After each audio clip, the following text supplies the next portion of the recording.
He ran the biggest financial scam in American history, lost other people's money, went to prison, got out, and became richer and more famous than ever. This is the story of Bernie Madoff, the man who turned trust into a weapon, stole $65 billion from the people who believed in him most, and died in a prison cell still convinced he was the smartest person in the room. And the wildest part? Some of his victims still defended him after they found out. Laurelton, Queens, 1938. A working-class neighborhood where the kids played stickball in the streets and nobody's father wore a suit to work. Bernie Madoff was born into that world, modest, unremarkable, invisible. One newspaper, please. Keep the change. You sure, kid? That's only 2 cents. I know, consider it an investment in goodwill. Even at 13, Bernie understood something the other kids didn't.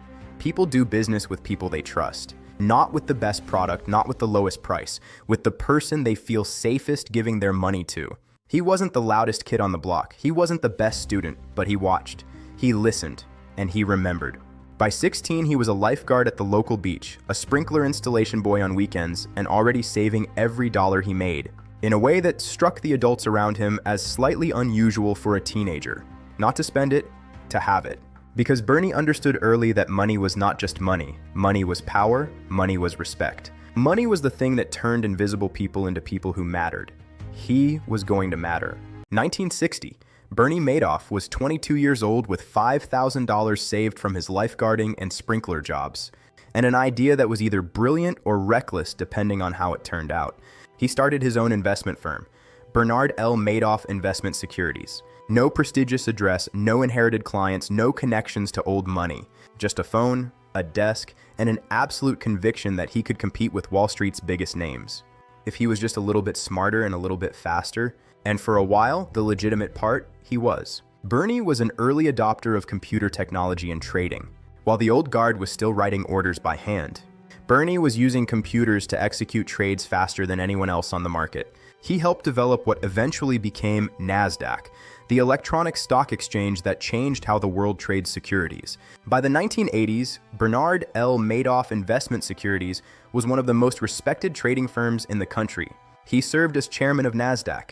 He sat on regulatory boards. He was asked for advice by the people who wrote the rules. He was legitimate. He was respected. He was invited to every room that mattered. And then he decided that was not enough. Nobody knows exactly when the fraud started. Madoff himself claimed it began in the early 1990s, when a recession made it impossible to deliver the returns he had promised his clients. His prosecutors believed it started much earlier, possibly as far back as the 1970s. What everyone agrees on is how it worked. It was a Ponzi scheme, the oldest financial fraud in the world, named after Charles Ponzi, who ran a version of it in 1920 and thought he had invented something new. He had not. People had been running this con for centuries. Financial fraud is as old as currency itself. People had been running this con for centuries. The mechanics are simple enough to explain to a child. You tell an investor you can deliver them 10% returns every year, guaranteed, consistent, regardless of what the market does. They give you $100,000. A year later, you owe them $10,000 in returns. But you have not actually invested their money anywhere. You have spent it or held it or used it to pay someone else. So when the first investor comes for their $10,000, you find a second investor, take their money, and pay the first investor with it. Now you owe the second investor their returns. So you find a third investor, and a fourth, and a fifth. As long as new money keeps coming in faster than old money demands to leave, the scheme runs perfectly. The investors are happy, the returns are consistent, the manager looks like a genius. Until the day more people want their money back than new people are putting money in. That day is always coming. It has never, in the entire history of this fraud, not come. Bernie Madoff knew that. He knew the end was inevitable. He ran the scheme anyway for decades. What made Madoff different from every other Ponzi operator in history was not the mechanics. The mechanics were ancient. What made him different was the wrapper he put around them. What made him different was one word: exclusivity. Bernie did not advertise. He did not cold call. He did not chase clients. He turned people away. I am sorry, we are not accepting new investors at this time. That single sentence did more for his business than any sales pitch ever could. Because the moment you tell someone they cannot have something, they want it more than anything in the world. That is not a sales technique. That is human nature. He cultivated access through the Jewish community, through country clubs in Palm Beach and Long Island, through charitable foundations and synagogue boards. He became the trusted insider that everyone wanted an introduction to. The man who only accepted you if you were referred by someone he already trusted. People begged to give him their money. He told investors he used a sophisticated strategy called split strike conversion, a real strategy that real traders use, involving options and index stocks, complex enough to sound credible, simple enough that most people nodded and stopped asking questions.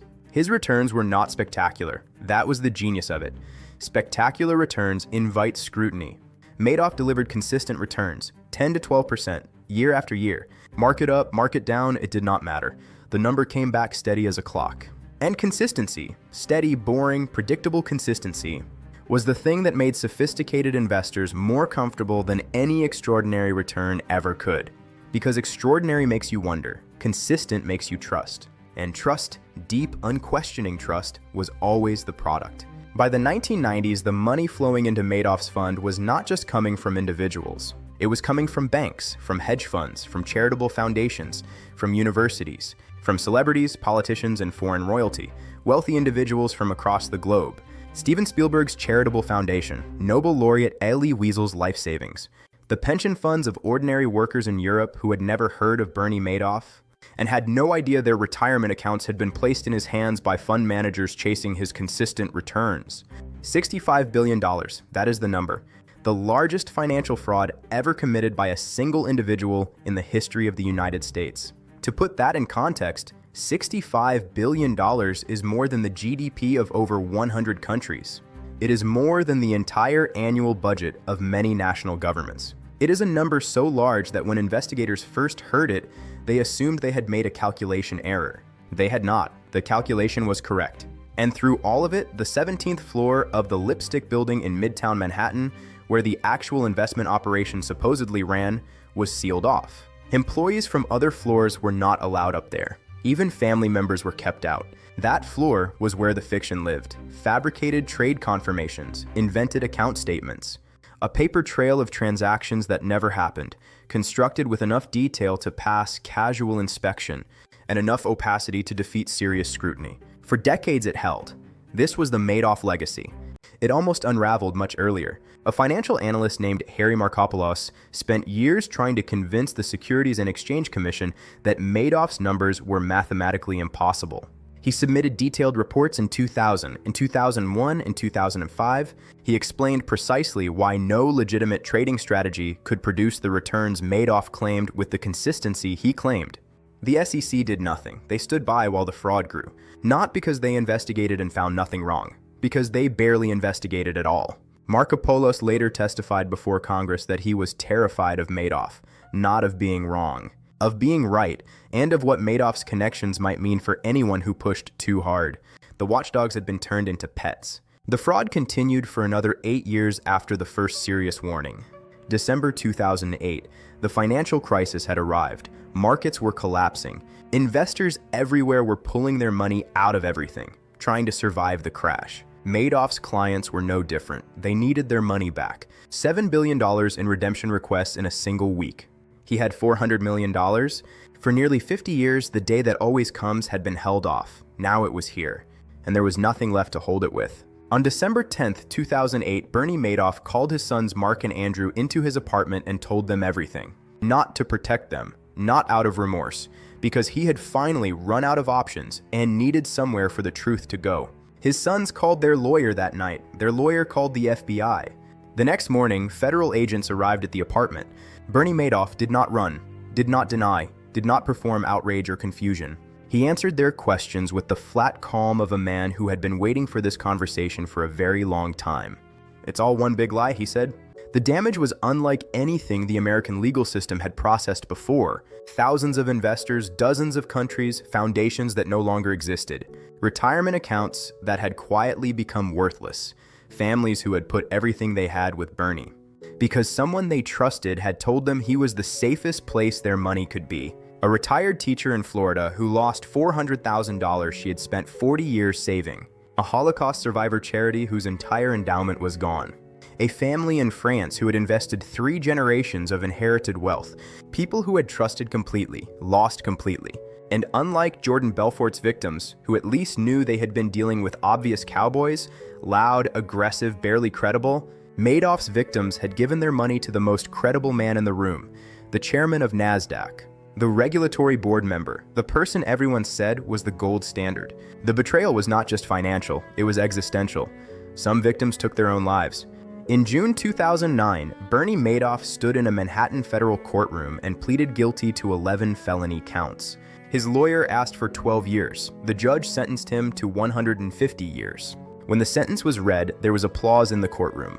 Madoff was 71 years old. He would die in prison, which he did in April 2021 at the age of 82.